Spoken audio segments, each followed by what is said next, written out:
Ilugmok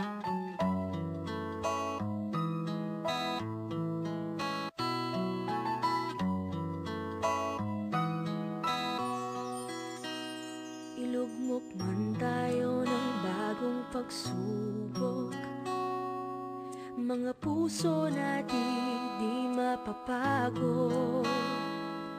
Abutin ng kamay na handang tumamay, mga puso natin di mapapagod. Nasa puso ng bawat Pilipino, pagmamahal sa kapwa at serbisyong totoo.